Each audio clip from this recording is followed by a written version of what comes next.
साथ मैं हूं धीरेन्द्र अवस्थी और लेकर आया हूं खबरों की सुपर डोज वाला बुलेटिन। आपके लिए हर जरूरी खबर, अधूरी नहीं बल्कि पूरी खबर। ना कोई एजेंडा, ना बेमतलब की बहस और ना ही समाचार के नाम पर कोई सर्कस। आपसे जुड़ी हर नई पहल, आपके सरोकार से जुड़ी हर हलचल, वो भी सिर्फ सेकंडों में। और चलिए अब बुलेटिन की शुरुआत बड़ी खबर से करते हैं। कानपुर से इस वक्त की बड़ी खबर, एसपी विधायक इरफान सोलंकी की करोड़ों की संपत्ति चिन्हित की गई है।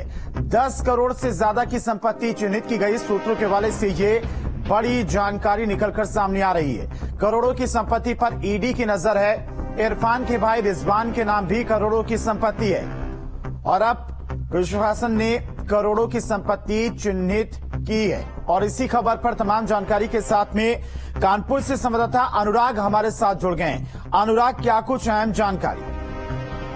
अब देखिए, इस पूरे मामले में इरफान सोलंकी के जब से गैंगस्टर एक्ट लगा था उसके बाद से पुलिस और भी ज्यादा सक्रिय हो गई थी और एक एक संपत्ति की जांच के लिए भी बिल्कुल टीमों को लगा दिया गया था। अभी तक जो जानकारी निकल के आई है पुलिस सूत्रों के अनुसार, उसके अनुसार सिर्फ इरफान की ही 10 करोड़ से ज्यादा की संपत्ति है, जिसमें उसका बंगला है, फैक्ट्री है और कई ऐसी बिल्डिंगें हैं जो कि निर्माणाधीन हैं। इसके अलावा ये भी पता चला है कि सिर्फ कानपुर में ही नहीं बल्कि यहाँ से दूर दराज इलाकों तक, दिल्ली तक, बॉम्बे तक उनकी संपत्ति फैली हुई है और जिसकी की जांच पुलिस द्वारा की जा रही है। साथ ही साथ अगर उसके इरफान के बाद रिजवान की बात करें तो रिजवान तो वैसे भी भूमाफिया घोषित किया जा चुका है पहले ही, और उसकी बहुत सारी संपत्ति कानपुर के साथ साथ उन्नाव में भी है और जिनकी की कीमत करोड़ों में है। और अगर सूत्रों की माने तो इस पूरे मामले पर अब ईडी की भी नजर हो गई है। ईडी भी जानकारी ले रही है और संभवतः हो सकता है कि ईडी भी अपने यहाँ इस मामले में केस दर्ज करके फिर एक नई दिशा में इस पूरे मामले की जांच शुरू हो। लेकिन इरफान सोलंकी की मुश्किलें अब लगातार बढ़ती जा रही हैं।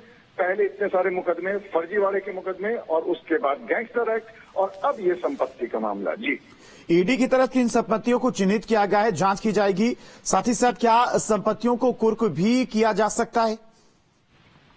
देखिए, अभी तो पुलिस की जांच में ये निकल के आया है कि करोड़ों की संपत्ति है और इसी को लेकर अब ईडी की नजर बन गई है। अगर ईडी ऑफिशियल तौर पर अब इसकी जांच करती है और अपने यहाँ केस दर्ज करती है और उसके बाद अगर जांच शुरू होती है तो निश्चित तौर पर जो भी अवैध संपत्ति होगी, जो बेनामी संपत्ति होगी, ऐसी संपत्ति जिसका कोई स्रोत नहीं पता होगा कमाई का, क्योंकि इरफान के पास इतना पैसा कहाँ से आया, इस मामले की भी जांच की जा रही है।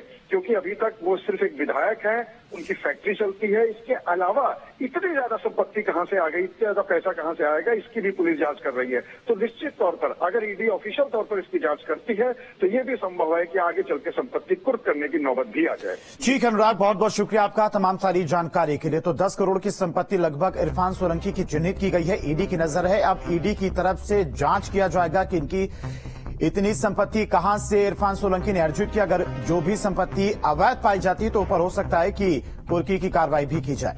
और इसी से जुड़ी हुई एक और बड़ी खबर है, गिरफ्तार बांग्लादेशी नागरिक को लेकर बड़ा खुलासा हुआ है। पुलिस अधिकारी के शामिल होने की बात भी सामने आ रही है। रिजवान के साथ मिला था एक पुलिस अधिकारी, सूत्रों के हवाले से यह अहम जानकारी निकलकर सामने आ रही। रिजवान के बेटे को गिरफ्तारी से बचाने की कोशिश की थी। तो इस वक्त की एक और बड़ी खबर कानपुर से, गिरफ्तार बांग्लादेशी नागरिक को लेकर बड़ा खुलासा हुआ है। पुलिस अधिकारी के शामिल होने की बात भी सामने आ रही है और रिजवान के साथ मिला था एक पुलिस अधिकारी, सूत्रों के हवाले से ये अहम जानकारी निकलकर सामने आ रही है। रिजवान के बेटे को गिरफ्तारी से बचाने की कोशिश की गई थी। तो बड़ी खबर कानपुर से, गिरफ्तार बांग्लादेशी नागरिक को लेकर यह बड़ा खुलासा हुआ है। पुलिस की तरफ से लगातार जांच भी की जा रही, पूछताछ भी किया जा रहा है और उसी में यह बड़ा खुलासा हुआ है। पुलिस अधिकारी के भी शामिल होने की बात अब निकलकर सामने आ रही है।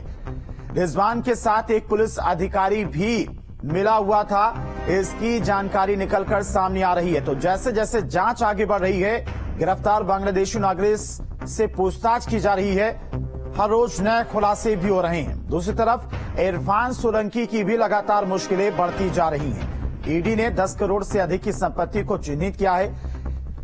अब उन संपत्तियों की जांच की जाएगी ईडी की तरफ से। जो अवैध पाई जाती है उन पर हो सकता है कि कुर्की की कार्रवाई भी आगे देखने को मिले।